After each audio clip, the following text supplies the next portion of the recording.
Buenas tardes a todos los que están participando de este seminario de enfoques y perspectivas de dos conflictos africanos, el conflicto en la República Democrática del Congo y el desarrollo del posconflicto en Mozambique.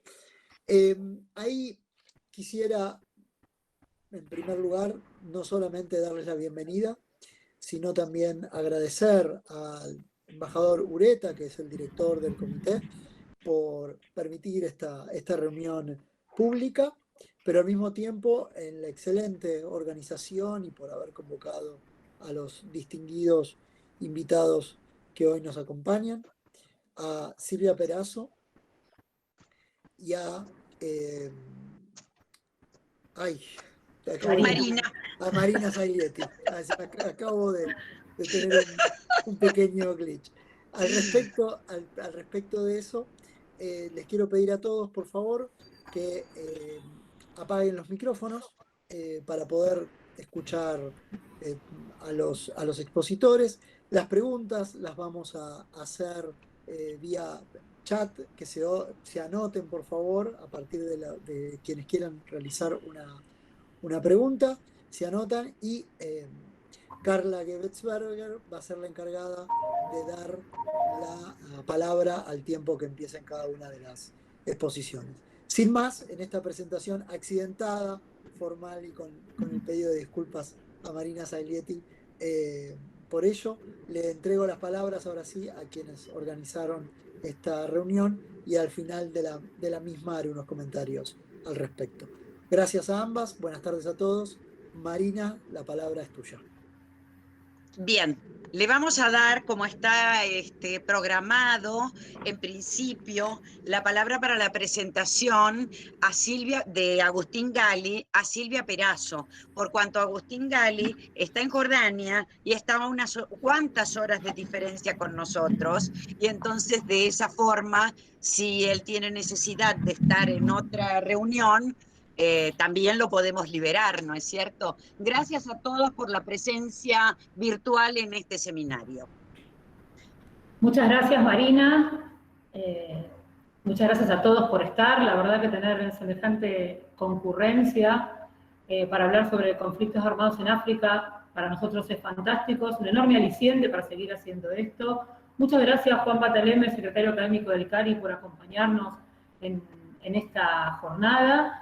Muy bienvenidos a todos los que se suman a esta charla desde el interior del país y desde otros estados de Argentina, que sé que hay representantes del exterior, así que muchísimas gracias a todos por estar, es un placer estar con ustedes. Dentro de todas las desventajas que tiene la virtualidad, una de las ventajas es poder relacionarnos con más gente que por ahí en tiempos normales no hubiéramos podido, así que llegar a todos ellos para nosotros es un gran placer. Muchísimas gracias a todos por estar. Vamos a hablar durante un rato sobre dos conflictos armados africanos, y a mí me toca presentarlo a Agustín y presentar un poco el conflicto de República Democrática del Congo. 2 minutos muy breves para ponernos en situación. Hablar del conflicto de la República Democrática del Congo es hablar de un conflicto largo, prolongado, intratable, con varias etapas diversas, algunas con grandes espirales de violencia, otras con etapas un poco más tranquilas, con enormes violaciones a los derechos humanos. Probablemente, y digamos, no sea uno de los típicos conflictos que por ahí se ven en otros lugares del planeta, las guerras 3.0 o 4G, pero evidentemente con un nivel de letalidad por las características que tienen, por lo prolongado, tan mortífero como aquellas, y muchas veces olvidadas o invisibilizadas por los grandes medios de comunicación o por la comunidad internacional, ¿no? Hablar del conflicto de la República Democrática del Congo no significa, entre otras cuestiones, remitirnos a la independencia, por ejemplo, ¿no? Porque el Estado tiene muchísimo que ver, las características estatales tienen mucho que ver. Es muy difícil hablar del Congo sin referirnos a la estatalidad de la República Democrática del Congo, ¿no? ¿En qué sentido? En que fue un Estado armado apresuradamente, en 1960, por la apresurada retirada de los belgas, que aglutina en sí mismo a más de 200 pueblos distintos, agrupados en 65 grupos lingüísticos diferentes. Así que imagínense lo que es lograr la autoridad estatal consolidar una nación, ¿no? Una unidad nacional y el respeto a las autoridades con una extensión territorial que lo hace el país más grande de África desde la división de Sudán, ¿no? Con 200 grupos nacionales y tantas lenguas. Ha sido complicado realmente desde la independencia hasta ahora. Es difícil comprender todo lo que ha pasado en el Congo, que puede estar dividido en 2 guerras, en varias etapas por ahí post-conflicto, pero en realidad si uno lo mira en tiempo largo, ¿no? Suele haber una continuidad y entre esas continuidades está la cuestión estatal. Es un conflicto, el Estado del Congo es un conflicto que tiene tendencias centrífugas hacia la desintegración estatal o a veces hacia la fragmentación de algunas de sus provincias, por eso no es lo mismo hablar de la región de Kasai que hablar de Ecuatoria, que hablar de Kivu. O sea, los pueblos son distintos, las características son diversas, la relación con el Estado es diversa. Agustín nos va a contar su experiencia en Kivu Sur, por eso yo estoy haciendo así un poco una síntesis muy rápida. Esta cuestión de la estatalidad también tiene como un correlato en la inmensa mayoría, en la inmensa cantidad de grupos armados que ustedes tienen en el Congo, ¿no? Hay grupos armados comunales para resolver cuestiones entre vecinos, hay grupos armados étnicos, le diríamos, para cuestiones que tengan que ver con las diferentes nacionalidades, hay grupos armados políticos que buscan torcerle el brazo al gobierno o buscan destituirlo, depende de las circunstancias, pero también el tema de esta inestabilidad, ¿no? En esto tiene mucho que ver con que operen en el Congo otros grupos armados que pertenecen a otros estados, ¿sí? Es decir, hay grupos armados que digamos opositores al gobierno de Ruanda, los que llaman Hutus genocidas, digamos, emigrados a la República Democrática del Congo por esta cuestión. Hay grupos armados de Burundi, está el Lord Resistance Army, está me da tranquilidad porque Agustín me dice que sí, entonces por lo menos más o menos andamos. Hay grupos opositores de Uganda, los grupos que en este momento se están disputando el poder en República Centroafricana cruzan por el norte del Congo, van y vienen, ¿sí? Pero además ha habido presencia de ejércitos nacionales de estados limítrofes, ha estado 10 años ocupado por Ruanda, por ejércitos de Uganda, de Burundi, hasta de Angola, de Zimbabue, hasta tropas de Libia, de Gaddafi, ¿no? Miren lo que les digo, lo que es la crisis del Congo. Entonces, esto hay que considerarlo para entender la complejidad que tiene este conflicto, y no hay que abandonar tampoco, y no podemos no decirlo, el tema de los recursos naturales, que hace del Congo uno de los países más ricos de la Tierra, ¿no? Y que ha sido un gran obstructor para la paz, ¿sí? El Congo tiene, por supuesto está sobre una cuenca diamantífera, pero tiene cobalto, cobre, bueno, madera, el 80% de las reservas de madera de África están en el Congo, coltán, que lo necesitamos todos para nuestros celulares y las transmisiones vía satélite, ¿no?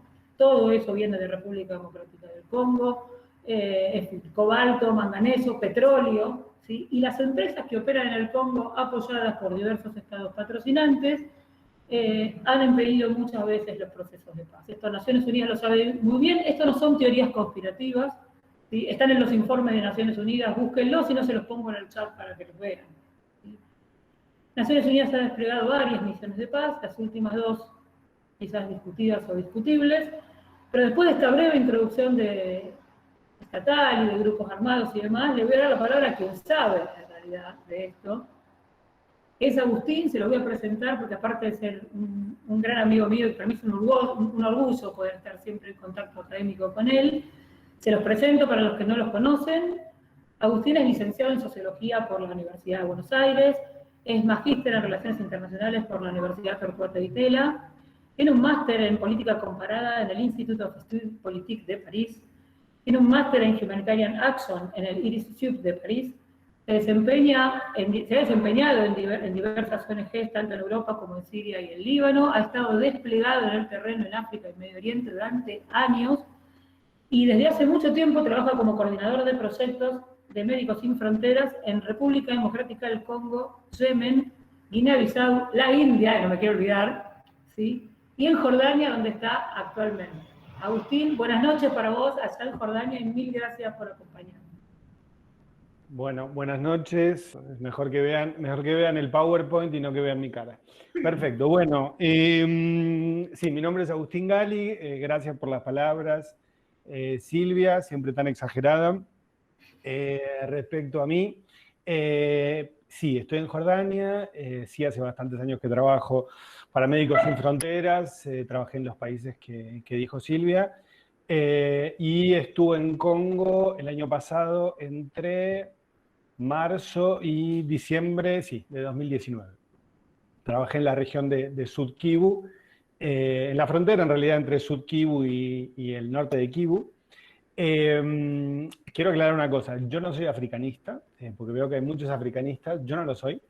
Yo siempre me dediqué a Medio Oriente y hace poco, de hecho, hice un seminario sobre Yemen, con lo cual alguna gente dirá, pero este chico, este pibe, ¿qué le pasa? Habla sobre Yemen, ahora habla sobre Congo, pero no soy africanista. Mi presentación va a ser mucho menos académica de lo que podrían hacerlo muchos de ustedes.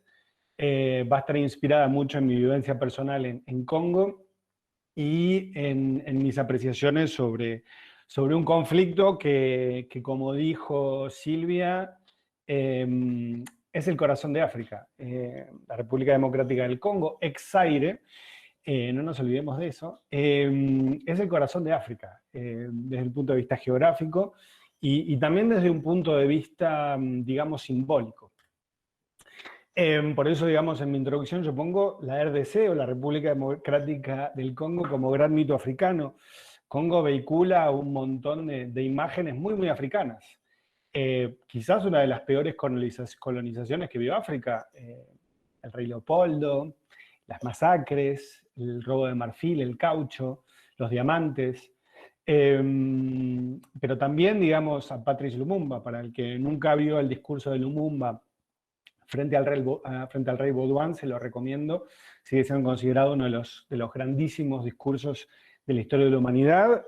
Para los que no lo saben, Lumumba lo escribió en el momento en el que el rey Baudouin hablaba de un tono paternal frente a sus ex súbditos congoleses.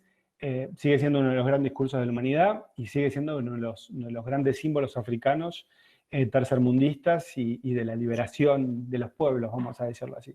También Congo es los 32 años de uno de los líderes mundiales más excéntricos, el famoso mariscal Mobutu, el leopardo africano, con sus relaciones con Bélgica, con Francia, con su política económica, con su relación con los Estados Unidos, pero también sigue siendo el tipo que en el año 75 hizo la famosa pelea Muhammad Ali contra Foreman, Rumble in the Jungle, que fue un gran hecho africano en los años 70.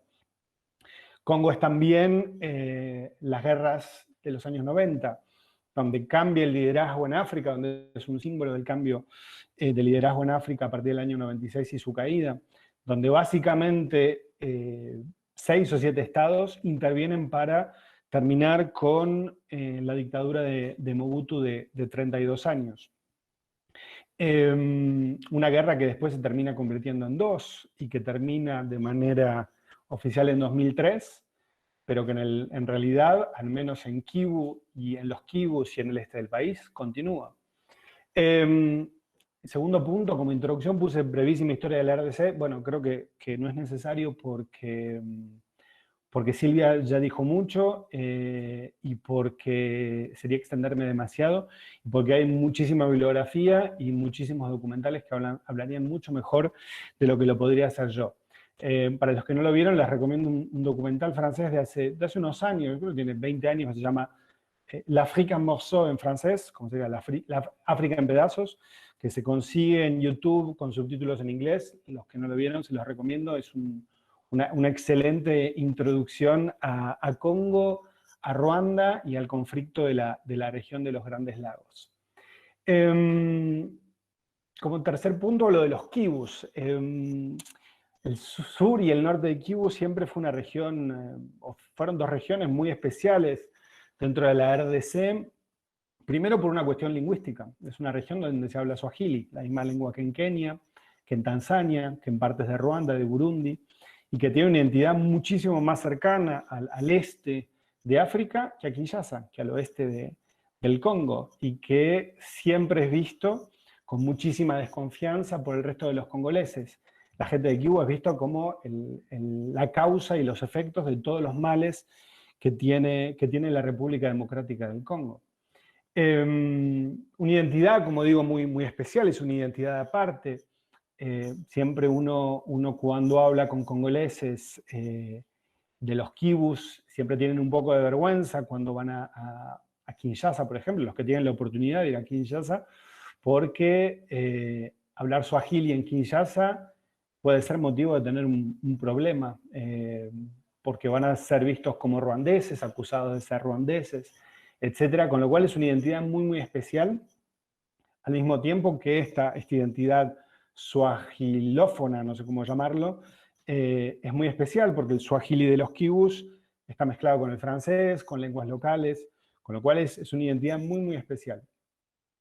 El próximo punto de la introducción es el territorio donde yo estuve, que es Kalehe, que es el norte de Sud Kivu y que es frontera con el norte de Kivu, que es una zona, que es una especie de microcosmos, una especie de resumen en sí mismo del conflicto de Congo, donde uno puede ver los famosos Mai-Mai, después explicaré qué son los Mai-Mai, donde hay Mai-Mais, donde hay Nyatura, explicaré qué son los Nyatura, donde hay refugiados hutus, una parte de ellos, si hay que decirlo, antiguos genocidas, como siempre se dice. Después les contaré anécdotas, porque yo visité un campo de refugiados de hutus rwandeses, absolutamente, digamos, distinto a lo que puede pasar en cualquier otro conflicto en el mundo, donde está la MONUSCO, la famosa, una de las intervenciones humanitarias y armadas, hay que decirlo, de la ONU más importantes del mundo. Estamos hablando de cerca de 20.000 personas que componen esta misión y que tiene como característica que buena parte de los soldados son de otros países del tercer mundo y que no tienen en principio ningún interés en el Congo. Contaré anécdotas respecto a mi encuentro con soldados uruguayos en el aeropuerto de Bukavu. Bastante interesante tomar mate con uruguayos en un aeropuerto en el Congo, pero bueno, yo se los contaré luego. Y por último, digamos, lo que intentaré explicar o mostrar es por qué esta violencia. Y por qué los conflictos en Kivu, que no cesan, cuando en el resto del país, si bien Congo vive en una crisis permanente desde hace 60 años, desde la mismísima independencia, en los Kivus es algo interminable, donde en el último censo de grupos armados, solamente en Sud Kivu había 120 grupos armados, lo cual es una cosa enorme y que no se repite en ningún otro conflicto en el mundo. Grupos que tienen identidades diferentes. Yo creo que no es tan cierto que son grupos sin ideologías. Los grupos hutus ruandeses claramente tienen una ideología. No así los Mai-Mai, no así los Nyatura, que son en general grupos de autodefensa comunitaria, aldea por aldea, y que terminan desarrollando, propio a cualquier organización, sus propios intereses que poco tienen que ver con la defensa de sus propios pueblos. Con lo cual, digamos, lo que intentaré es, bueno, hacer una suerte de raconto de mi experiencia y mi análisis del conflicto en esta zona y tratar de entender por qué esta violencia tan marcada, tan fuerte. Congo es uno de los países donde las violaciones a mujeres o la violación como arma de guerra es la más expandida en el mundo y que lo viví en carne propia, dado que nosotros con Médicos Sin Fronteras hicimos un censo o un pequeño análisis en el lugar donde estábamos y 95% de las mujeres habían sufrido o algún tipo de abuso o directamente una violación. Y en general mucho más de una, con lo cual es un conflicto que tiene unos niveles de violencia completamente desmesurados, incluso comparado con otros conflictos, también igual o incluso más sangrientos, como puede ser Siria o Yemen, pero que es otro tipo de violencia. Bien, este es el último mapa político de la República Democrática del Congo. Si ustedes buscan en internet hay muchísimos mapas, porque esto ha ido variando en el transcurso de esta historia tan compleja y tan complicada de este país, pero esta es la última división, que es del 2015. Bueno, está en francés, pero digamos si se fijan, digamos, las dos provincias donde yo voy a hablar básicamente son Sud Kivu y Nord Kivu, que son justamente fronterizas de Ruanda, Burundi, y Uganda. Silvia hablaba de la famosa historia de minerales, de los minerales congoleses. Siempre se habla del Congo como un escándalo geológico. Los que tienen, y creo que todos ustedes tienen un teléfono, un smartphone, bueno, todos ustedes tienen una parte del Congo en su teléfono. Más del 50% de las reservas mundiales de coltano se encuentran en el Congo y básicamente en el sur y en el norte de Kivu.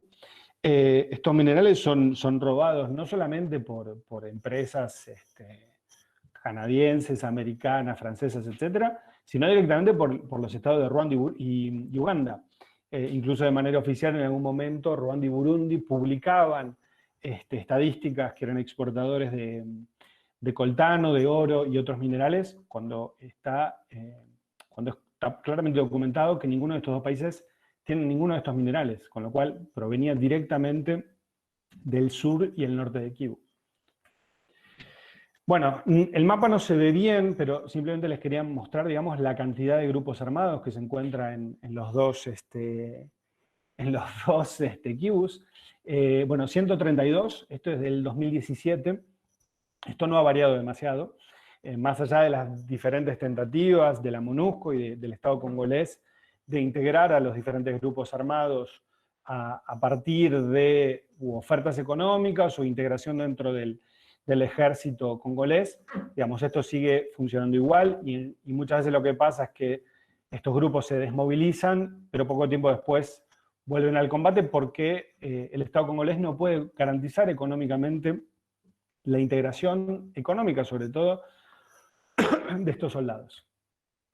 Bueno, este es el territorio de Sud Kivu, donde yo estuve. Ven al norte Kalehe, es donde yo estuve. Bukavu es la capital de Sud Kivu, es una ciudad preciosa, digamos, sobre el lago Kivu, al lado de Ruanda, o sea, es simplemente cruzar un puente y uno está en Ruanda.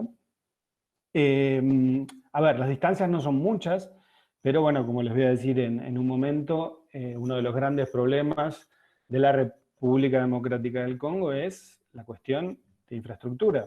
Yo, para darles un ejemplo, para llegar desde Bukavu, que es acá, ¿ok?, hasta el norte de Kalehe, básicamente acá, son 180 kilómetros, era un mínimo de 2 días de viaje, ¿ok? En moto y en auto, y muchas veces caminando porque no hay acceso en buena parte del territorio a coches, entonces la única forma de transitarlo es a través de motos o caminando, y todo se hace de esta manera. Incluso cuando yo terminé mi trabajo en Congo, como llovía mucho, fueron 3 días de viaje, 2 días, cada día 7 horas de moto y un día 5 horas en auto, así que para darse cuenta un poco, digamos, la complejidad que tiene el territorio y la complejidad que con esto va a adoptar el conflicto. Al final les mostraré algunas fotos personales respecto al terreno para que se hagan una idea de qué se trata.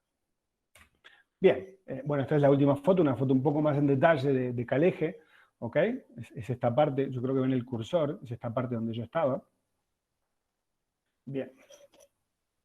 Perfecto. Esta es una vieja foto de los grupos étnicos. Esta es de la época belga, que es muy interesante, porque después el Estado congolés suele muchas veces referirse a la cuestión étnica a través de los diferentes censos que hizo el Estado belga, como primera medida para deslegitimar a las poblaciones ruandófonas, Hutus, Tutsis, Banyamulenge. Bueno, no voy a entrar en detalle de los Banyamulenge, que es un pueblo Tutsi, pero no, en el mapa de este Sud Kivu, en ningún momento van a ver Hutus o Tutsis, ¿ok?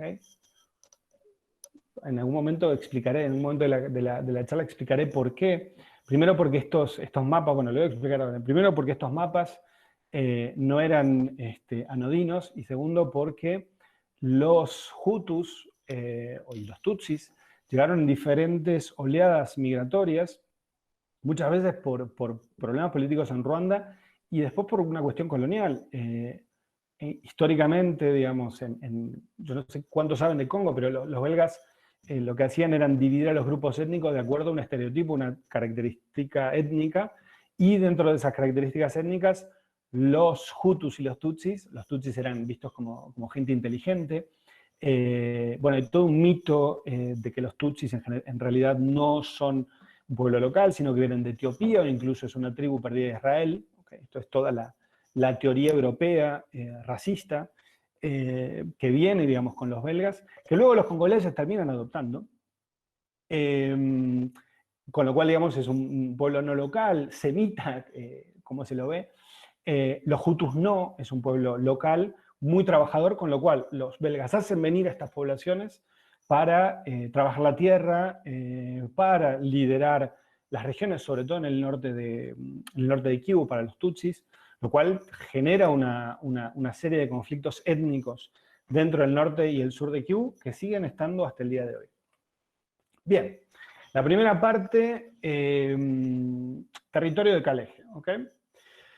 Bueno, voy a volver un poco para atrás. Yo antes de llegar a Congo conocía muy poco del país, me puse a leer, leí 3, 4, 5, 6 libros en muy poco tiempo para tratar de entender un país y un conflicto muy complejo, quizás de los conflictos más difíciles de entender, porque el conflicto congolés tiene una parte muy tragicómica.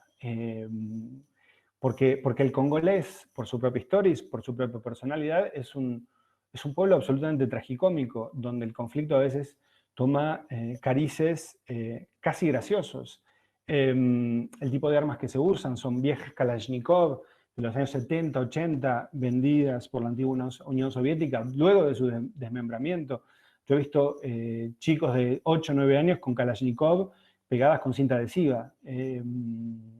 Porque tiene otras características de violencia que son casi cómicas. Bueno, cuento una anécdota rápido. Yo estaba en un sitio donde había un grupo armado. Dos milicianos se ponen a discutir. Uno le dice al otro, ¿vos sabés tirar?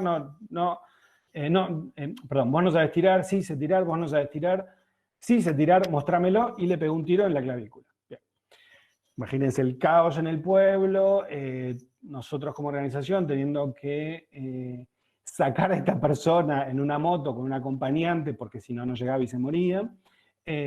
Son este tipo de hechos que pasan constantemente, que tienen una cosa casi risueña, que uno no lo podría ver en los conflictos medioorientales, por ejemplo. Es una guerra a veces de niños. Hay un artículo del año pasado de La Vanguardia, de un enviado que decía que la guerra del Congo es una guerra de niños, no solamente por la cantidad de niños soldados, sino por este tipo de hechos que son casi tragicómicos.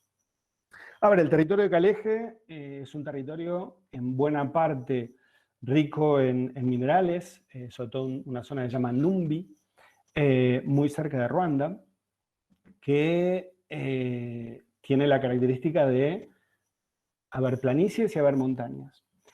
Para los que alguna vez estuvieron en Congo, uno se da cuenta básicamente cuál es el grupo étnico, si ve vacas o no ve vacas. Si uno ve vacas, uno sabe perfectamente que estamos en presencia de Tutsis o de Hutus, que son los pueblos que se dedican a la ganadería. El resto de los pueblos locales, de las etnias locales en general, no se dedican a la ganadería. En el caso de la zona donde yo estaba, el grupo étnico mayoritario son los Tembo. En general se dedican a la agricultura, pero no tienen absolutamente nada que ver con la ganadería. Con lo cual, en general es muy marcada la diferencia étnica por esto, no necesariamente por rasgos físicos. Sí es verdad, a veces en el caso de los Tutsis uno lo puede ver, no siempre, porque hay otros factores que explican el ser Tutsi, no solamente la cuestión fenotípica, sino también por una cuestión, vamos a decir, totalmente geográfica. Los rondófonos viven en las montañas y las otras tribus viven en la planicie.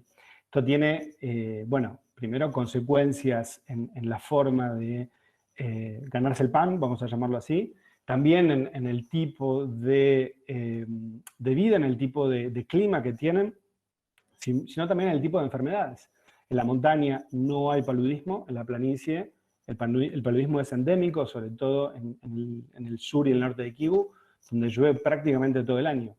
O sea, las medidas antipaludismo son muy limitadas justamente por esto. En este territorio, como en la mayoría del Congo, abundan todo tipo de epidemias. Cuando yo estuve tuvimos epidemia de sarampión, una epidemia de difteria, y tuvimos el ébola muy cerca, con lo cual es algo absolutamente normal en el Congo. Para los que se quejan del coronavirus, la epidemia de sarampión en el Congo ya lleva 4 años, sumemos los 6 de ébola del año pasado, y el paludismo crónico es una población absolutamente habituada a los problemas de salud, sobre todo en un territorio absolutamente abandonado por cualquier tipo de infraestructura estatal, y donde, yo para darles un ejemplo, una mujer embarazada muchas veces tiene que caminar 7, 8 kilómetros en el medio de la montaña para poder llegar a algún tipo de clínica, que no necesariamente hay algún tipo de medicamento. Bien, como les decía, la economía, hay minerales, hay ganadería, hay agricultura, pero, digamos, vamos a lo que nos interesa, que son los diferentes actores militares. Bueno, por un lado tenemos los famosos Mai Mai. Yo no sé si alguien habla árabe o habla suajili. Mai en árabe y en suajili no se olviden que es una palabra que viene del árabe, que significa la gente que está al interior de la costa. Mai Mai significa agua, agua. Es una suerte de remedio que suelen usar los grupos locales, esto de los años 60. No se olviden que el Che Guevara estuvo en esta zona peleando, estuvo 6 meses, se cansó de la locura congolesa y se fue frustrado. Para el que les interese, hay crónicas donde él habla del Congo y habla incluso de Kabila, del que después será presidente del Congo a fines de los años 90, después de Mobutu, de forma no demasiado elogiosa. Bueno, los Mai Mai son en general grupos de autoprotección que suelen ser a nivel regional o a nivel aldea, que se forman primero en los años 60, después en los años 90, con la intervención de Ruanda, Burundi, Uganda, Angola, para derrocar a Mobutu. Se terminan convirtiendo en grupos de autoprotección en buena parte contra los soldados ruandeses, y después terminan evolucionando hacia grupos con intereses no tan alegres, sino comercio de diamantes, todo tipo de robo, vandalismo, etc. Bueno, volviendo, Mai Mai se ponen una especie de líquidos o medicina, como le llaman. Ellos creen que con esas medicinas las balas no les hacen nada. Después tienen otro tipo de medicamentos, por ejemplo, en el caso del sitio donde yo estaba,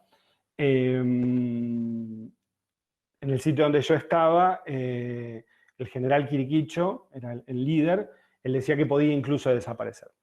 El segundo grupo armado es el CNRD, que son las milicias ruandesas, digamos, en buena parte hijos de los genocidas de Ruanda en 1994. Las FARDC, las Fuerzas Armadas congolesas, que tienen diferentes campamentos. Las milicias Hutus, que son Hutus locales, o sea, no son Hutus ruandeses, sino Hutus locales, que son milicias que se llaman Nyatura. Y la MONUSCO, ¿okay? La Misión de las Naciones Unidas para la Estabilización del Congo, que, bueno, como les decía, tienen soldados de diferentes países, hay uruguayos, indios, pakistaníes, bengalíes, y que tienen, digamos, un interés básicamente económico, hacer dinero de salarios altísimos en muy poco tiempo. La organización política de la zona, bueno, tenemos una suerte de organización estatal que es fantasma. En realidad quien verdaderamente controla la zona es la milicia Mai Mai, el general Quiriquicho. Pero también hay una especie de poder tradicional que se llama Muami, que es una suerte de rey, que tiene un poder simbólico. Las organizaciones humanitarias, los actores religiosos, donde yo estaba era un pueblo de 6.000 habitantes, con 8 iglesias. La mayoría son lo que se llaman las iglesias evangelistas, que cantan absolutamente todo el día. Muchas internacionales, pero otras locales. Una sociedad civil muy importante. Había organizaciones de mujeres, organizaciones de jóvenes, que tienen un peso muy, muy importante en la vida de todos los días. Los factores del conflicto, bueno, volviendo un poco para atrás, es la intervención de Ruanda, Burundi y Uganda a partir del año 96, que genera, digamos, tras el genocidio ruandés, la llegada de más de 1 millón de refugiados, que termina transformando absolutamente toda la vida de la población local y donde se suceden, digamos, masacre tras masacre de un lado y del otro, con intervención de diferentes actores, los Mai Mai, los Nyatura, las milicias Hutus, el ejército ruandés, y que tiene, digamos, niveles de violencia y de violación de los derechos humanos infernal. Los focos de conflicto hoy por hoy sigue siendo el mismo, que es la presencia básicamente de las milicias Hutus ruandesas y la permanencia de los Mai Mai, de los diferentes grupos Mai Mai y diferentes grupos Nyatura, que hoy por hoy tienen intereses económicos y que, digamos, no hay ninguna forma de poder ser, vamos a decir, adoptados, digamos, por el ejército congolés, que fue la estrategia con ayuda de las Naciones Unidas durante los últimos 15 años. La parte 2, voy a tratar de ir muy rápido, que es el tipo de violencia en RDC. Bueno, hay una violencia, digamos, diría Brodel, de la historia larga, que viene de la época belga, de la época de Mobutu, y donde hay mucho más continuidad que ruptura a partir de las guerras del 96-98, que ruptura.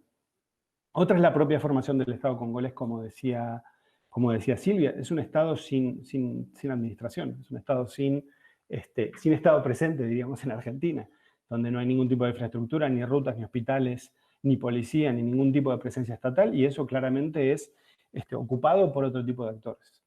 Otro tipo de problema es el sistema económico de predación. Desde la época belga, y por eso se iba hablando de mucha más continuidad de otra cosa, la predación es constante, de cualquier tipo de cosa, desde diamantes, coltán, vacas, lo que sea. Es el sistema económico congolés, la predación. Un conflicto sin ideología, es un conflicto que no tiene una ideología marcada, salvo el discurso claramente genocida de los grupos que siguen manteniéndolo, de los grupos ruandeses. Es un conflicto que no tiene, ejército socialista, de liberación nacional, o los hermanos musulmanes, o cualquier tipo de grupo islamista. No hay una ideología clara. Lo étnico, yo soy reacio, digamos, a pensar esto como un conflicto étnico. Yo creo que el conflicto étnico se produce a partir de cuestiones políticas económicas y no lo contrario. O sea, uno tiene que ver la historia de la formación o de los conflictos étnicos, y uno ve que claramente es un conflicto que viene de la propia formación y del Estado congolés y de la propia colonización, que de una cuestión étnica per se. Y la última característica, como ya dije, es la violación como un arma de guerra, que es algo marcadísimo en el Congo y que acontece absolutamente en cualquier lugar. A ver, como ejemplo, mi asistente intentó violar a una chica de 16 años y él me decía, pero yo no hice nada, vos sos mi amigo y me tenés que defender. ¿Okay?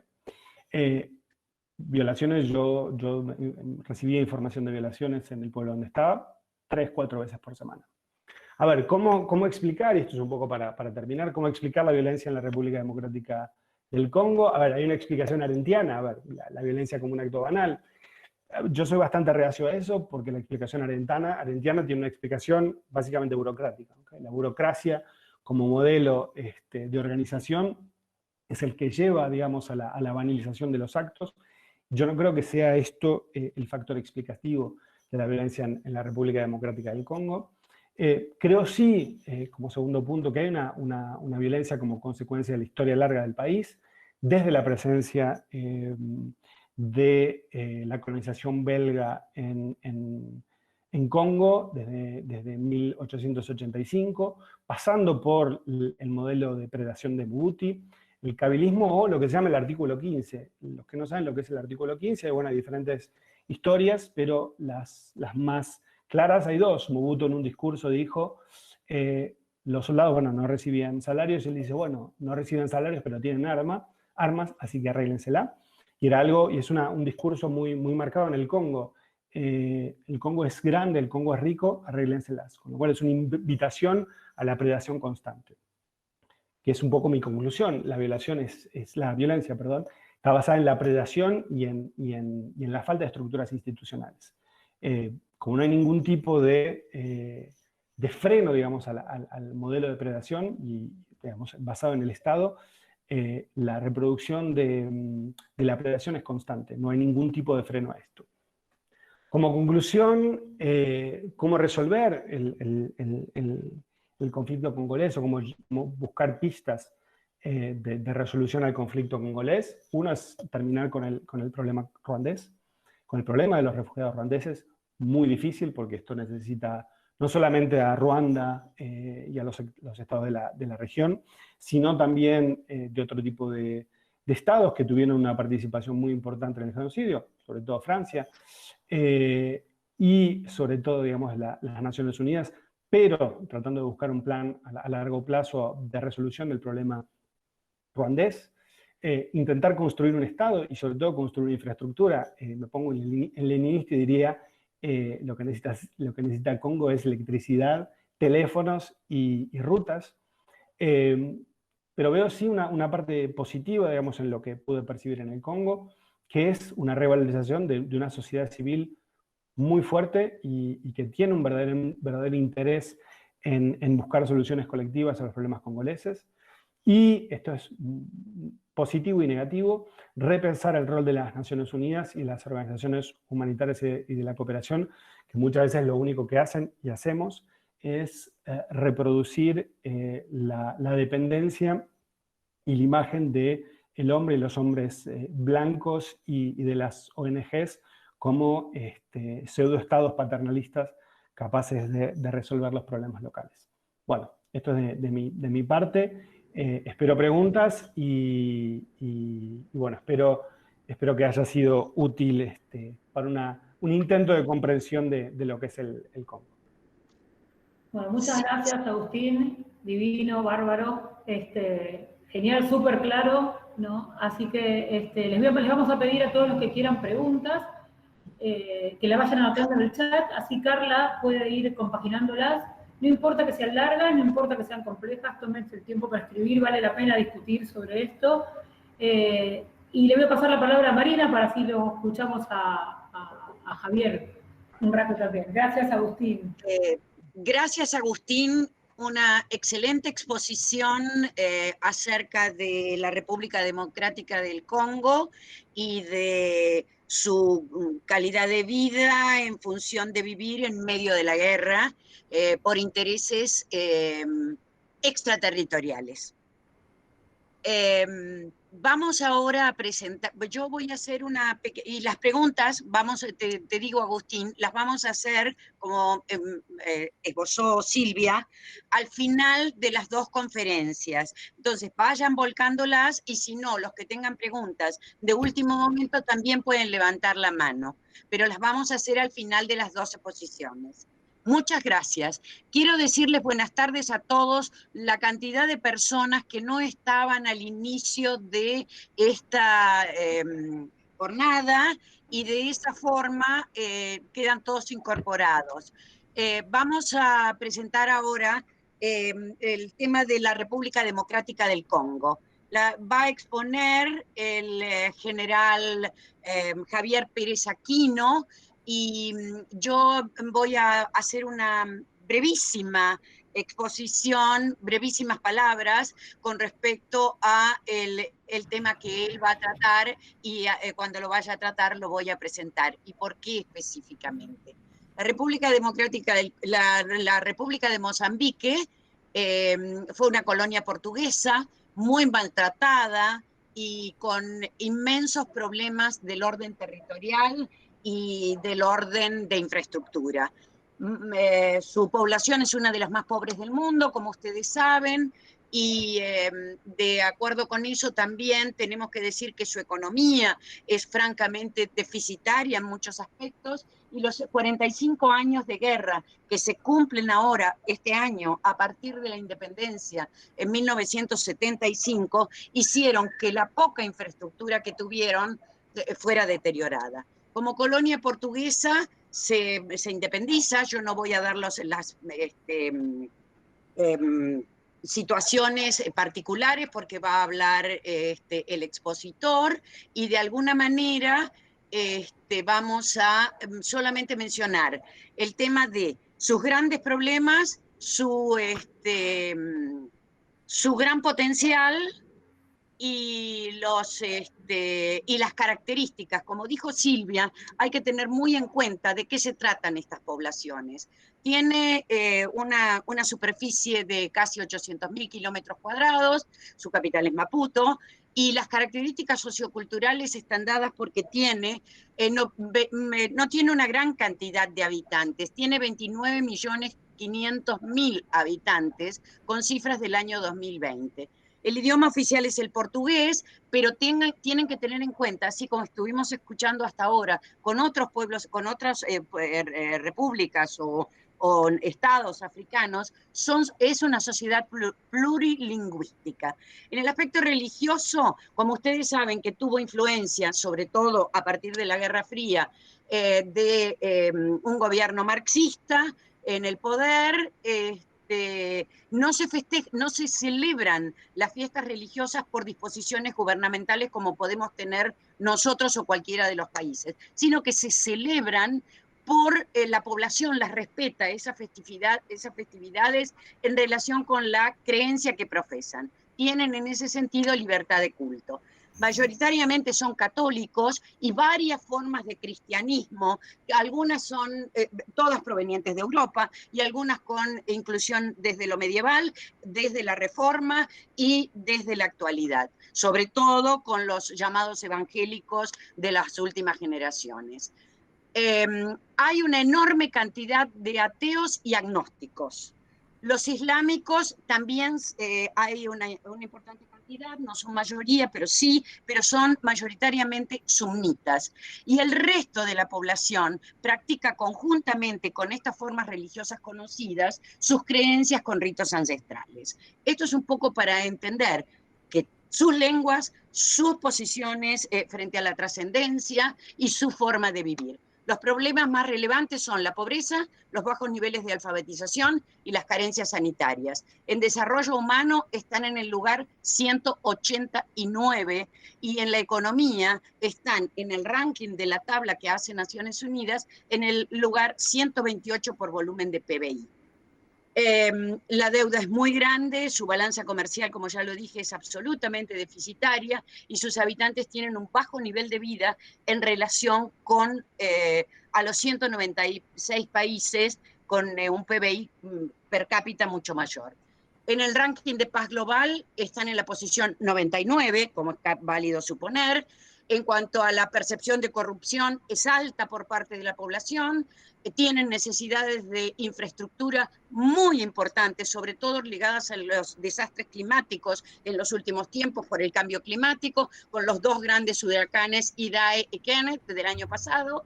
Y con respecto a COVID-19, que todo el mundo habla, es muy baja la cifra, con lo cual no podemos saber exactamente si están todos registrados, pero al 2 de agosto de 2020 tenían 1.955 casos, muertes solo 14 y recuperados 663. Sus enfermedades más conocidas son el paludismo endémico, como dijo Agustín, también, y tienen también graves problemas con malaria y las enfermedades típicamente tropicales. Las potencialidades que tienen es el desarrollo y explotación de la cuenca gasífera. Con respecto al problema histórico, solamente voy a decir dos cosas. La colonización portuguesa duró desde el siglo XV hasta el siglo XX, las guerras de la independencia movidas desde sus vecinos comenzaron en 1964 y duraron hasta 1965. Y me quiero detener muy especialmente en las guerras civiles, que les va a hablar específicamente el general Pérez Aquino o Javier Pérez Aquino. Tuvieron lugar desde 1977 a 1992, tuvieron dos conflictos fallidos de paz, intentos de paz fallidos, uno en el año 92 y otro en el 2014, también va a hablar él del tema. Y el último que él estuvo presente y estuvo realmente en este conflicto firmado con un protocolo anterior a firmar la paz entre Felipe Nyusi y Osufo Momade. De Renamo, uno del Frejuli, el primero del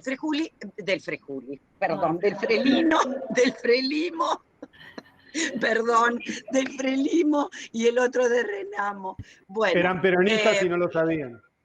¿Cómo? Eran peronistas y no lo sabían. Eso es lo que nos pasa, ¿vio? Tenemos tantos años también de lo mismo que nosotros que por eso nos lleva a este tema. Les pido disculpas. El 7 de agosto de 2019, el presidente y su opositor firmaron el acuerdo. Antes de eso hubo un proceso del que se va a referir y en el que estuvo totalmente presente de descentralización y desmilitarización como pasos previos a la paz. ¿Por qué les digo esto? Y digamos, esta paz se lo vamos a preguntar a él cómo la ve, o si corre caminos muy conocidos. Esto lo señalo a modo de introducción para presentarle uno de nuestros expositores que yo ya he nombrado, que es el general de brigada Javier Pérez Aquino, que se ha retirado en el año 2020 después de 42 años de ejercicio profesional en el ejército argentino. Es licenciado en Estrategia y Organización, especialista en Conducción y Gestión Estratégica, es oficial de Estado Mayor, realizó estudios de Estrategia y Defensa en nuestro país, en la República Popular China, en Brasil y en los Estados Unidos de América. En los últimos años de su carrera ocupó los siguientes cargos. Fue comandante de brigada de monte en Misiones en 2016, jefe de observación de Misiones Unidas en Colombia entre 2016 y 2017 para el desarme, desmovilización y reintegración de la FARC, como les dije, en Colombia. Fue comandante de las Fuerzas de Despliegue Rápido en Campo de Mayo y esto es de lo que nos va a hablar, jefe de asesores en el proceso de paz de Mozambique entre el gobierno de la Resistencia Nacional Mozambicana y el gobierno. Queda la palabra para Javier, el general y especialista en estrategia, y espero que puedan disfrutar totalmente de esta reunión. Bueno, muy buenas tardes. Muchísimas gracias por la presentación, Marina. ¿Se escucha bien?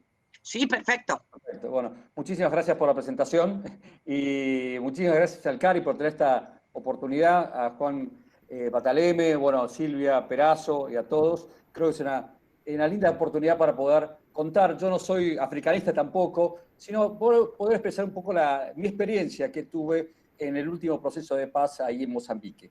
Quería hacer mostrar una presentación, a ver si a ver si la tecnología me acompaña. ¿Ahí está bien? ¿Ahí se ve? Todavía no. Ya estás compartiendo. ¿Ahí está? Perfecto. Perfecto. Bueno, voy a tratar de hacer en 20 minutos, en base a lo convenido, tratar de explicarles un poco de este proceso, iniciando por la breve historia, que lo dijo más o menos Marina, pero ir un poco más al detalle. Como ustedes vieron, hubo una guerra de la independencia de más de 10 años, y en el año 75, Frelimo, que era el grupo armado que combatía el Frente de Liberación de Mozambicano, logró la independencia en el 75 y se constituyó con el gobierno, estableciendo un régimen marxista unipartidista, con apoyo en aquellos momentos, Guerra Fría, de la Unión de Repúblicas Socialistas Soviéticas y de Cuba. Pero simultáneamente surgió también, por ciertos desacuerdos, la Resistencia Nacional Mozambicana, un grupo que luego fue armado y que tuvo el apoyo de Sudáfrica y de Rodesia, en estos momentos Zimbabue, como todos saben. ¿Cuál era el objetivo? El desacuerdo tanto hacia el régimen político y con otra serie de acciones que modificaban y que iban en contra de la cultura tribal de esos momentos. Es por eso que el objetivo en general de este grupo era buscar una democracia multipartidaria o multipartidista. Producto de eso, el año 1977 comienza una guerra civil muy cruenta que deja más de 1 millón de muertos y 3 millones de desplazados y con un país totalmente devastado, una economía también devastada. Creo que no quiero entrar en detalle de lo que fue la guerra, pero fue una guerra, como tantas, desgraciadamente, en el África, muy cruenta y con muy alto grado de violencia, que también dejó enormes diferencias y cicatrices en la población mozambicana.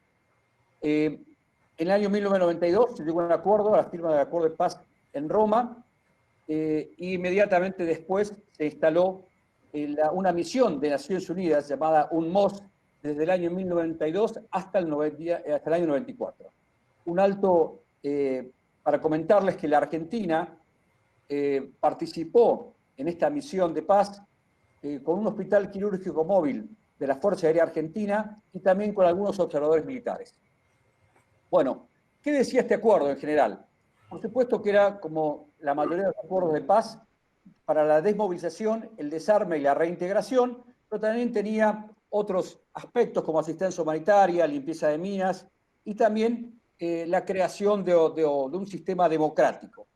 Y acá me gustaría hacer un alto previo y veamos que estaban los dos grupos, tanto sea Frelimo, con un corte marxista, y Renamo, con un corte más democrático. Pero a medida que iba pasando el tiempo, el Frelimo se fue viendo, especialmente por un problema económico, un grave problema económico, fue acercándose y dejando el bloque marxista de lado y se fue acercando hacia el bloque occidental, siendo parte del Banco Mundial, acercándose al Fondo Monetario, haciendo un acuerdo con, en su momento, Sudáfrica del apartheid, y acercándose a Europa y Estados Unidos. Entonces, el tema, ¿por qué quiero marcar esto? Que el tema político se fue diluyendo lentamente. Fue al inicio, pero después Frelimo no mantuvo al extremo ese sistema político y tampoco esa ideología. Y de hecho, hasta en estos momentos no se puede decir que responde a un sistema marxista, ni mucho menos, ni siquiera de izquierda, podemos decir. Bueno, entonces llegamos al acuerdo y acá surgen los problemas, la génesis de los futuros problemas de violencia. ¿Por qué? Bueno, por lo menos Mozambique en general, o uno cuando va a Mozambique, siempre cuando uno habla de Naciones Unidas, habla como de mala palabra, porque tienen el recuerdo de que fue, según ellos, y es para analizarlo, como que no terminaron su trabajo. ¿Por qué? Especialmente lo que marcan es que no existió un total desarme, sino que la Resistencia Nacional Mozambicana mantuvo armamento y que de hecho en el informe final de la misión figura eso, como que aceptan que no se completó el desarme, y además Renamo mantuvo una estructura militar, aunque reducida, para defensa, autodefensa, pero mantuvo una estructura militar.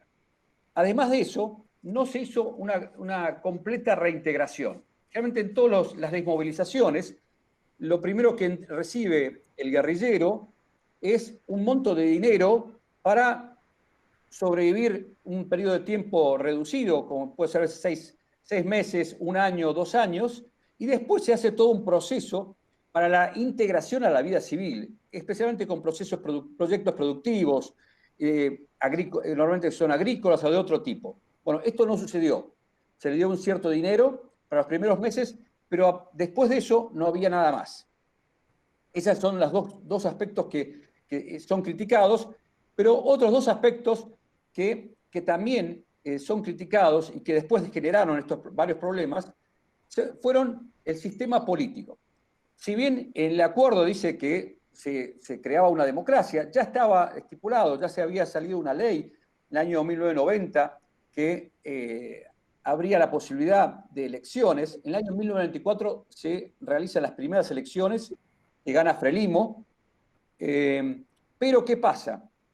El sistema que continúa a posterior no permite el desarrollo político de los otros partidos. Es decir, Frelimo se mantiene en el poder hasta ahora, por distintos métodos, pero bueno, lo que no, si bien se cumple que se abran elecciones, de hecho, en la práctica real, no es un control total y un sistema totalmente controlado por el Poder Ejecutivo. Y el segundo tema es que el acuerdo de paz decía que después del año 94 se debía conformar unas Fuerzas Armadas por 50% de Frelimo y 50% de Renamo. Esto no se cumplió inicialmente porque, por distintos motivos, y Renamo logró colocar solamente un 30%. Pero no solamente el 30%, sino que ese 30% realmente no era tenido en cuenta. Y realmente eran unas Fuerzas Armadas que respondían a un partido político que era el partido del gobierno, que era Frelimo. Y entonces no se cumplió eso. Bueno, prácticamente como síntesis podemos decir que no existió para esta misión una estrategia de mediano plazo.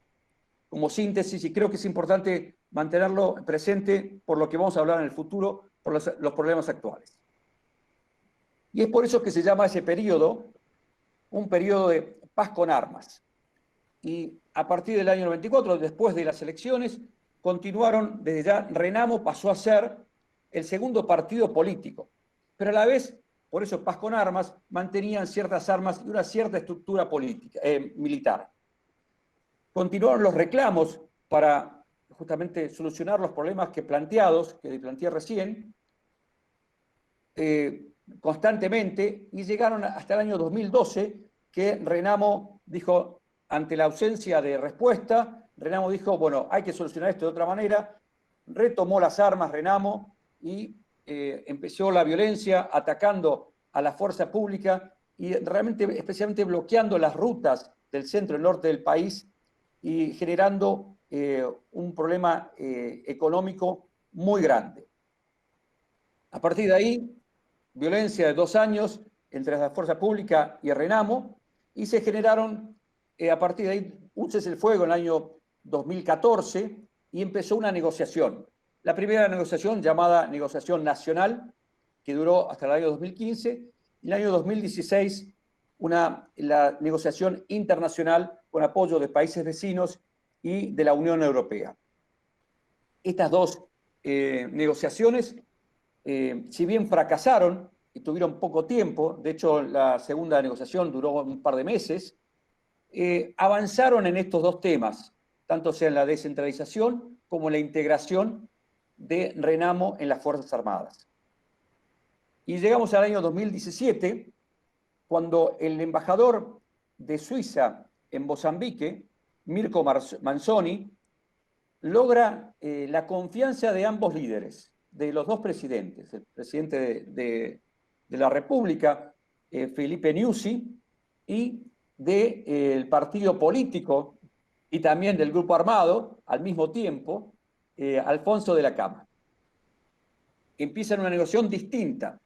Las causas de las negociaciones, de la falla o del fracaso de las negociaciones anteriores, se dice que inicialmente había grupos muy grandes que no mantenían una lógica de negociación. Hay distintas causas que dicen del fracaso, pero después también hablan que era muy, muy trabajado con la prensa, estaba todo, se daba a la luz y no había una intimidad o una suerte de confidencialidad en el trabajo. Esas fueron las causas grandes que decían del fracaso de las negociaciones. Entonces, esta negociación fue totalmente distinta y trató de evitar esos errores y que se trabajó directamente de los dos líderes en forma personal, cosa que antes no había sucedido. Empezaron a haber reuniones entre ellos dos en forma, primero contactos telefónicos y de forma después presencial, que hasta fue histórico cuando fue el presidente de la República, fue a la zona de combate y la base de combate de Renamo en los bosques o en la selva de Gorongosa. Avanzaron estas negociaciones y crearon este proceso de paz, pero estaba el embajador de Suiza, con apoyo de una ONG, también suiza, pero también con apoyo político y apoyo financiero de varios países llamados el Grupo de Contacto. Ustedes pueden ver las banderas de los países secundados por Estados Unidos. Además había una oficina llamada secretariado de parte administrativa, algo muy, muy reducido. En el año 2018 se crea, hay un evento que desgraciadamente condiciona y modifica todo la negociación que iba muy bien encaminada. Muere Afonso de la Cama, que era el líder histórico y con gran fortaleza de Renamo. Gracias a Dios, a pesar de esto, y que fue realmente un caos, fue de muerte natural. Osufo Momade, que es su reemplazante, continúa con las mismas políticas que su antecesor. Es decir, ese mismo mes, en mayo del 2018, se firma en el Congreso la ley de descentralización. ¿Qué significaba esto? Que antes no existía. Las provincias, a partir de esos momentos, podían elegir su propio gobernador. Entonces, ante esta situación, continúa la negociación y en agosto de ese año se firma un memorándum de entendimiento. ¿Qué significaba memorándum de entendimiento? Era un acuerdo de paz, exactamente un acuerdo de paz, con algunas falencias, pero con un cronograma de actividades bien claro y preciso, que se debía hacer en cada momento, para el desarme y la desmovilización y reintegración. Estaba todo perfectamente escrito. Pero la sorpresa fue que no lo dieron a conocer. Lo dieron a conocer, lo hicieron público recién en noviembre del 2018. Ese año, ese mes, juntamente con la presentación del componente internacional, que era el componente internacional, era el grupo de asesores que yo lideraba con oficiales de los países que pueden ver ahí en la pantalla: Estados Unidos, Irlanda, Alemania, Noruega, India, Zimbabue y Tanzania. Dado habiendo informado sobre este memorándum de entendimiento, llegamos para asesorar sobre la implementación de este acuerdo, de este memorándum. Pero a pesar de eso, a pesar de que estaba todo firmado, no se empezó a cumplir lo que estaba establecido. La verdad que llamó mucho la atención dos cosas. Primero, que se dio a conocer el memorándum no en forma conjunta, sino en forma separada. Renamo, por un lado, en las selvas de Gorongosa, y el presidente de Mozambique, Felipe Nyusi, en Maputo. Eso llamó mucho la atención, y cuando empezamos a asesorar y empezamos a reunirnos con los grupos que estaban establecidos para la implementación, vimos que a pesar de que habían firmado, no estaban de acuerdo con algunos aspectos de lo que habían firmado. Vaya sorpresa nuestra. Y entonces siguieron las negociaciones, nosotros también fuimos parte de esa, más a nivel implementación, pero tratamos de ir avanzando y ganar confianza entre ellos, que logremos que tengan una cierta confianza entre ellos y también con confianza en la capacidad profesional nuestra sobre el asesoramiento. Se siguió avanzando y los primeros meses se logró que dos puntos importantes. Recuerden que uno de los reclamos era la integración de las Fuerzas Armadas de Renamo en las Fuerzas Armadas, y se incorporó lo que estaba escrito en el acuerdo de paz o en el memorándum, que era la incorporación de altos oficiales de Renamo realmente en la cúpula de las Fuerzas Armadas, en puestos tan importantes como oficiales de comunicación, como oficiales de operaciones o jefes de operaciones del Ejército, de las Fuerzas Armadas. Realmente fue un paso muy importante, y luego también se incorporaron 10 oficiales a la Policía Nacional mozambicana. Estos fueron avances muy grandes, pero el avance completo fue en el mes de agosto, a un año de la firma del memorándum de entendimiento, el día 6 de agosto, se firmó otro acuerdo de paz, que prácticamente era similar al acuerdo firmado un año antes, pero sí se sumaba a esto un cese formal de fuego, cosa que antes no estaba firmado, y algo fundamental, que era la ley de amnistía, que fue aprobada por el Congreso también días después. Esto fue fundamental también para mostrar la voluntad y el compromiso que tenían las partes, que a pesar de que el tiempo que había pasado ya no había habido pocos logros, sí mostraron el compromiso, y a diferencia de antes, como puede ver en la foto de abajo, los dos presidentes, Ossufo Momade, el de la derecha, y Felipe Nyusi, sí en conjunto dieron públicamente en Maputo y en Gorongosa, pero juntos hicieron público la firma del acuerdo, dando una muestra cabal de avance en las negociaciones. Bueno, a partir de ahí, nosotros que estábamos en el grupo de asesoramiento y teníamos ya habiendo avanzado mucho en los trabajos, inmediatamente fuimos al terreno, hicimos reconocimientos con toda la información que nos habían brindado, que fuimos ganando mes a mes, y efectuamos un plan para la desmovilización, el desarme y la reintegración de los 5.000 guerrilleros y guerrilleras de Renamo. Eso fue en el mes de septiembre, e iniciamos la desmovilización de un grupo de Renamo, solamente de un pequeño grupo de 200 integrantes, en el centro del país. Ahí se pueden ver, Centro de Acomodación Dondo, se llamaba al lugar, y la verdad, teníamos todo instalado, comenzamos todo el proceso, que ustedes pueden ver las actividades en la filmina, pero sucedieron dos actividades o dos acciones que paralizaron todo, que realmente fue de mucha gravedad y que nos sorprendieron. Primero, los guerrilleros no estuvieron de acuerdo solamente con el monto de dinero que iban a recibir inicialmente. Solamente eso, y la diferencia no era muy grande. Y a pesar de eso, los guerrilleros no quisieron recibir el dinero propuesto y exigieron más. Ahí abajo pueden ver la reunión de eso y explicándole y la discusión entre el terreno con los guerrilleros. Y la segunda actividad que realmente sorprendió y que fue muy problemática fue que tampoco existía la capacidad de financiación ni de la desmovilización ni de la reintegración. Y acá quiero aclarar que la responsabilidad, digamos, y la capacidad de financiación era por este grupo de contacto, este grupo de países. Pero no habían tenido la capacidad para lograr el monto de dinero para, repito, para la implementación del desarme y de desmovilización, como tampoco de la reintegración. Eso fue realmente un balde de agua fría y fue una gran sorpresa y detuvo todas las negociaciones que se habían hecho hasta esos momentos.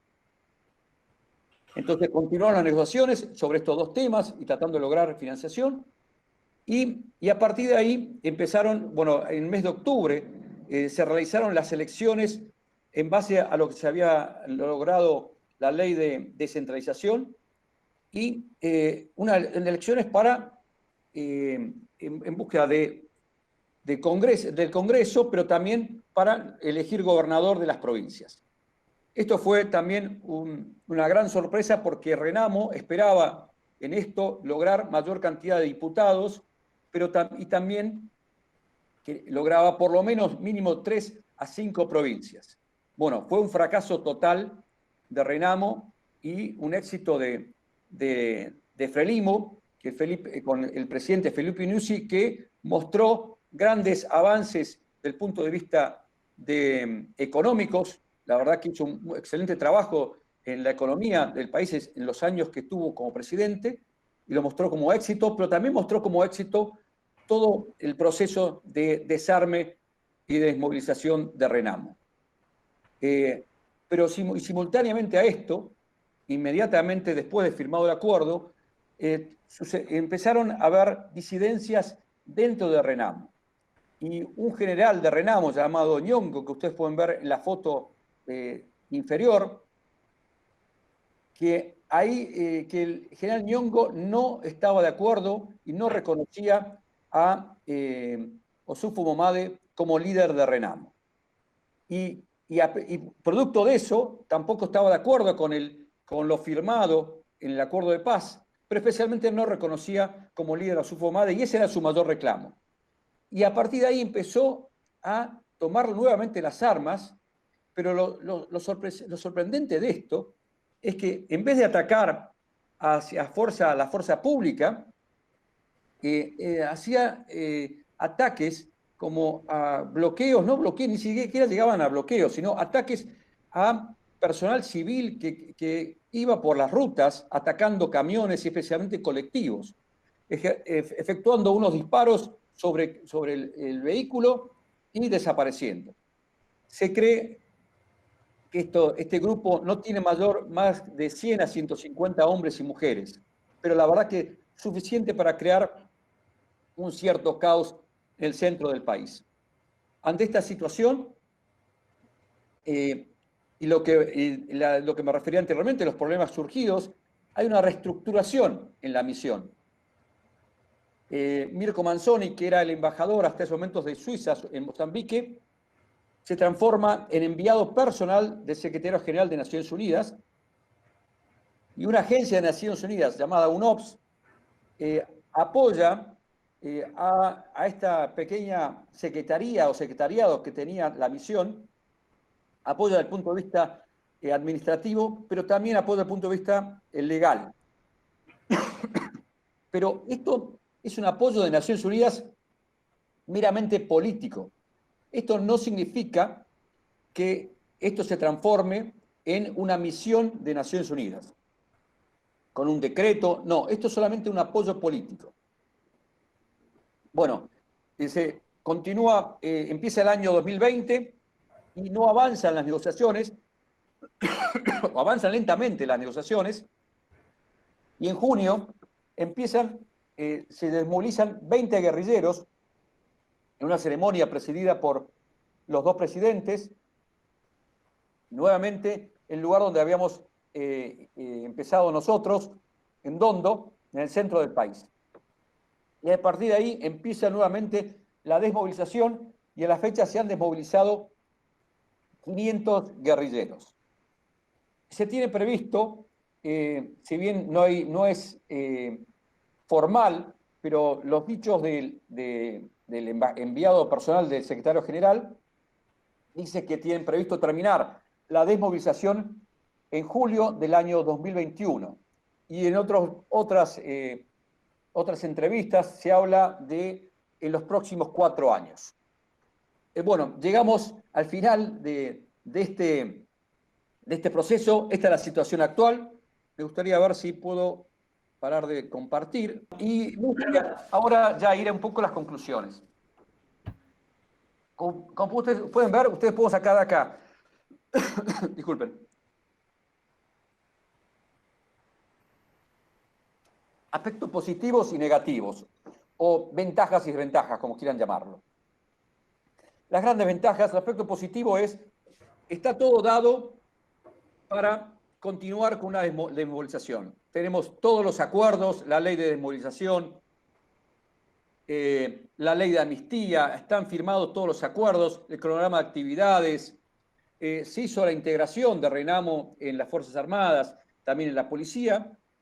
Está todo presentado y el plan está realizado, que se podía ver, el plan estaba hecho para que en 3 meses se desarmen y desmovilicen los 5.000 integrantes de RENAMO. Eso fue en septiembre del año pasado. En 3 meses se podía haber terminado. Ese es todo el aspecto positivo, que está todo dado, y también la parte positiva es que se continuó, nunca se detuvo la negociación y se sigue avanzando. Es algo también muy positivo. Los aspectos negativos de estos, bueno, que los tiempos son eternos, la verdad que sorprende que pasado mañana se cumplen 2 años de la firma del memorándum de entendimiento y 1 año de la firma del acuerdo, y recién 500 guerrilleros fueron desmovilizados. ¿Y esto qué pasa? Esto pierde, se puede decir, el momentum y se pierde la urgencia. La urgencia que se tenía en el año 2014 para solucionar este tema y que veían la violencia y los problemas, ya pasó 6 años. Pero bueno, la parte negativa es esa, y la positiva, como dije antes, es que, que está todo dado para que se termine esto. Y también la parte positiva es que hay una presión internacional para que esto avance y también una necesidad y presión nacional para que solucionar y que no sea una traba para el desarrollo económico del país. Entonces, yo creo que están dadas todas las posibilidades para que esto avance. El problema es que, como va a llevar tiempo por esto que vimos y por los tiempos que ellos están acostumbrados, es un riesgo de que, porque existen problemas internos, especialmente de liderazgo en Renamo, Osufo Momade no tiene el liderazgo que tenía Alfonso de la Cama, y eso para un proceso de paz es gravísimo, y hay muchos disidentes, no solamente este general Nyong'o, sino otros disidentes dentro, no violentos, pero dentro de Renamo, y en Frelimo también, si bien el presidente Nyusi tiene un gran liderazgo, existen grupos dentro de Frelimo y dentro del gobierno que no están de acuerdo en darle ningún tipo de poder a Renamo. Entonces existen esos problemas, sumado a que también la estructura de la misión con el apoyo internacional, como ustedes pueden ver por el aspecto financiero y otros aspectos más políticos, tiene sus problemas internos.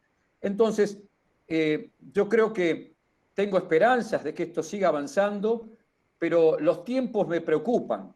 Y también otro aspecto que creo que hay que tener mucho en cuenta, y no cabe duda, estoy seguro que lo van a tener en cuenta, pero es uno de los temas a solucionar, es que esto no se cometan los mismos errores que en el año 94 y que exista una política de mediano plazo. Es decir, que no se termine con la entrega de la última arma, sino que esto se concrete la reintegración real y el espíritu también de lo firmado en el acuerdo. Eso es lo que creo y espero que tengo toda la esperanza de que esto se cumpla. Bueno, esas serían mis conclusiones con respecto a esto, pero me gustaría mencionar otro tema que no está relacionado, bueno, sí está relacionado, pero que en estos momentos es el mayor problema que tiene Mozambique relacionado con la violencia. Y por eso dije que ahora la urgencia está en otro lado, que está en el norte del país, en la provincia de Cabo Delgado. Trato de hacer una síntesis, no voy a hacer otra exposición sobre este tema, pero sí algo muy corto. Hace más de 3 años empezaron unos grupos de narcotraficantes y de traficantes de diamantes, esmeraldas y marfil a ejercer violencia sobre la población en esa provincia. Quiero aclarar que, bueno, los narcotraficantes eran especialmente de heroína, fundamentalmente, que hacía muchos años que estaban haciendo su trabajo, digamos, su negocio en el norte del país.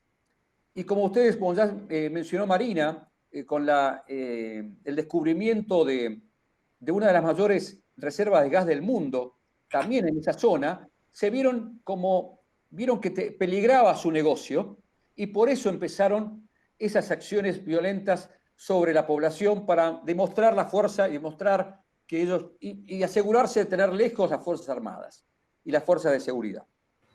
Ese era el objetivo. Empezó algo muy pequeño, algo muy reducido, y fue aumentando la violencia cada vez más, y cada vez más, y en un momento que nadie sabe cómo, se transformó se mezcló en un grupo terrorista islámico. La verdad que hay muchas teorías sobre esto. Hasta muchos dicen que ni siquiera es un grupo terrorista, pero eso sí se hacen llamar grupo terrorista de Al-Sunnah o Al-Jamá y que responden al Estado Islámico. Ellos dicen eso. Repito, hay tanta bruma en esto que dicen tantas cosas, pero eso por lo menos es claro que ellos se autodenominan con este nombre y que responden al Estado Islámico y que buscan la instalación de un califato en esa zona. Ellos tienen el apoyo internacional, especialmente de grupos islámicos justamente del Congo y de otros países.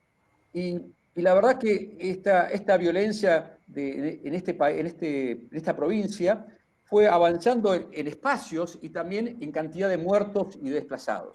A la fecha es muy difícil decir números, pero se habla de más de 1.000 muertos y de más de 100.000 desplazados. La verdad que es muy preocupante eso. Han llegado hasta hace poco tiempo, pocas semanas, a atacar poblaciones enteras en la costa del país, la verdad, y con un nivel de barbarie que gente con experiencia en guerras africanas dice que pocas veces habían visto ese nivel de sadismo y de barbarie. Bueno, ¿por qué digo esto? Porque el gran peligro de esto es que se expanda por todo el país o que siga hacia el sur, y no solamente el país, sino que se expandan en los países vecinos. Lo más concreto es, en esto, hace poco tiempo hubo una amenaza de este grupo armado a Sudáfrica para que no participe y que no apoye a Mozambique en la lucha contra este grupo armado. Es algo gravísimo, digamos, una amenaza directa hacia Sudáfrica, que amenazando que podía resurgir células que están dormidas en ese país. Bueno, creo que eso es todo, pero quiero marcar la importancia que tiene esto y lo grave que tiene esto si no se para. Y desgraciadamente, no quiero ir mucho al detalle, pero el gobierno tiene poca capacidad, casi nula capacidad de poder limitar a este grupo armado. ¿Por qué? Primero, en el norte es unas zonas dentro de unos países más pobres del mundo. Bueno, el norte, la provincia de Cabo Delgado es una de las provincias más pobres de Mozambique. Entonces, hay una existencia de Estado, de infraestructura, de todo. Y los pobladores de la zona se sienten que todo lo que van a recaudar por el gas no les va a llegar a ellos.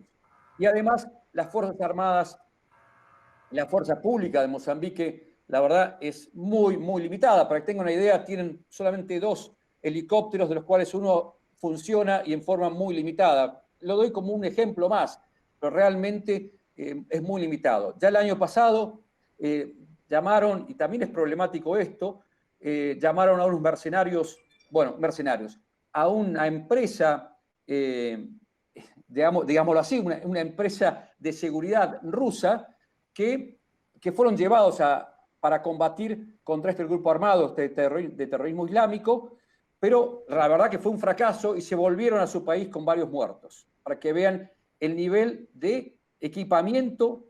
Tiene un buen nivel de equipamiento, un buen nivel de capacitación y de motivación este grupo terrorista. Y además, este año comenzaron a haber grupos, empresas lideradas por un coronel ex de Rhodesia, y después que fue un coronel del ejército de Zimbabue, que está actuando en estos momentos en la zona, producto de la impotencia del gobierno y de las Fuerzas Armadas. Yo, como síntesis, yo creo que comparto con la idea de muchos, por lo menos analistas de la zona, que dicen que esto no se soluciona con violencia, con más violencia, solamente, con las Fuerzas Armadas, que tienen que actuar, por supuesto, pero también con una acción del Estado en toda la provincia. Bueno, no mucho más. Bueno, muchísimas gracias.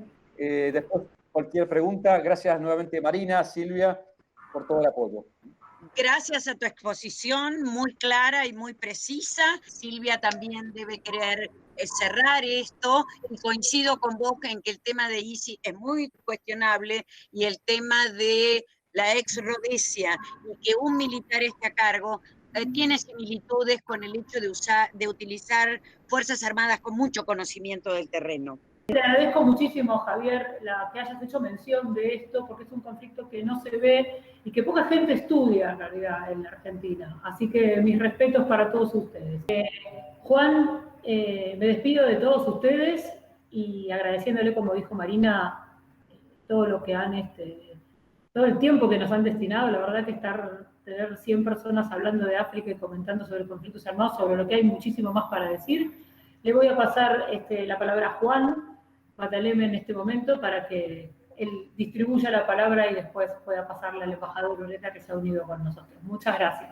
No, gracias a vos, Silvia, gracias a Marina, a Agustín y a Javier. La verdad que aprendí mucho hoy sobre esos conflictos, sobre todo lo irreemplazable que es el estar en el terreno y conocer de primera mano, ¿no? El libro sirve, media, permite conocer, pero los testimonios que ambos brindaron, creo que uno se los lleva a la reflexión profunda y nos lleva a nosotros a la reflexión profunda.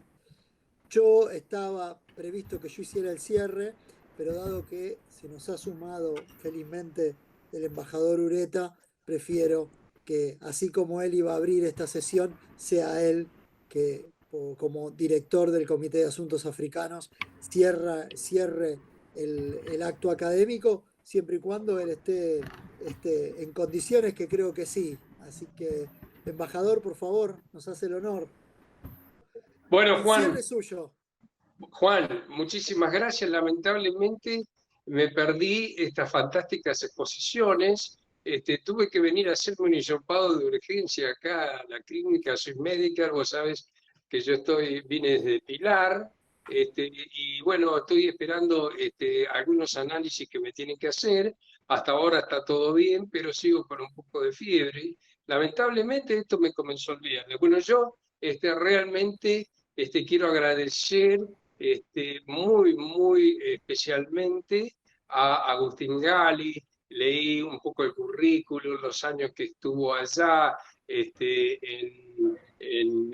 África, en República Democrática del Congo, sé que también estuvo por Yemen, sé que hizo trabajos para Médicos Sin Fronteras, lo cual es enormemente importante. Yo como embajador en Nigeria vi la extraordinaria labor que desarrollaban en ese entonces en África y sé también que ha trabajado para distintas ONG. Lamentablemente me he perdido ambas exposiciones, lo escuché un rato al general en las respuestas a preguntas. Quisiera agradecerle también al general Pérez Aquino. Javier, usted ha sido realmente un orgullo para la Argentina haber presidido ese grupo de trabajo para la desmilitarización y reinserción del RENAMO. Me parece un trabajo extraordinario.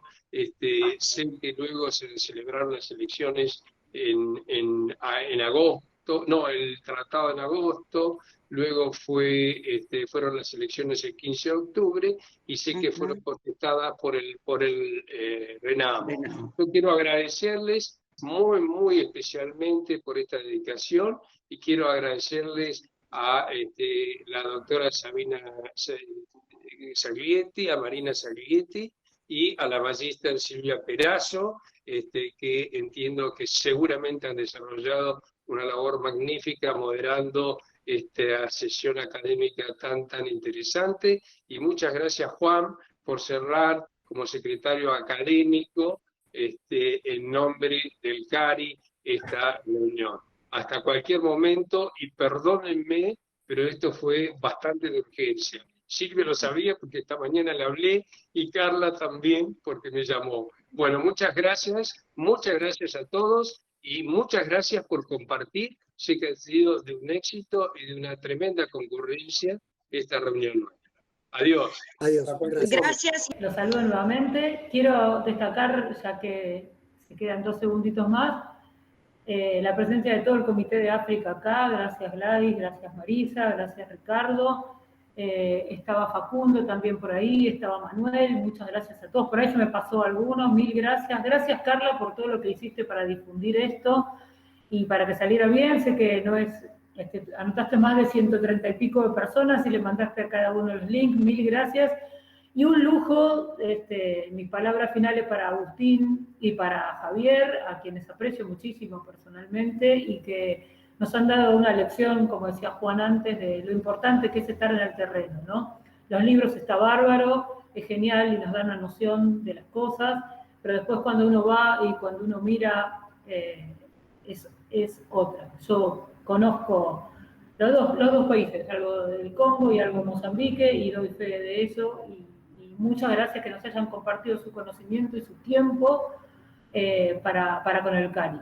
Así que muchas gracias, y seguimos en contacto con todos, con ustedes, los que estuvieron acá, Marina, nosotros por supuesto que hablamos todos los días, Richard, Gladys, Marisa, en fin, Manuel, todos los que andamos perdidos por ahí. Y Carla, ya te daremos más trabajo organizando otras cosas. Así que, Agustín, Javier, mil gracias. Muchas gracias a todos los que han quedado.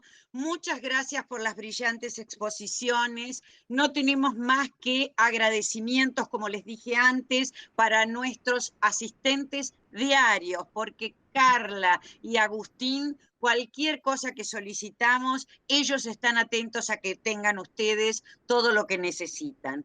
Más allá de eso, los conocimientos de ustedes son también muy importantes y es importante también compartirlos, porque va a haber, en el caso de Mozambique, esta necesidad, como se ha planteado en otros países, de la actuación de la Corte Internacional de Justicia para ver todos los casos de las falencias que se han cometido contra los derechos humanos y que nadie ha dado cuenta en organismos internacionales, como las guerras con niños en ambos casos, con la violación de los derechos elementales a través de utilizar como tortura estas agresiones. Y todo este tipo de cosas que no se visibiliza más que por las organizaciones que están a cargo de eso, que muchas veces tienen sesgos también, y eso puede traer o acarrear algunos problemas. Pero creería que merecería un tratamiento a través de la Corte Internacional de Justicia de alguna forma. Tal cual, tal cual. Bueno, muchísimas gracias, Gracias Marina. a los dos.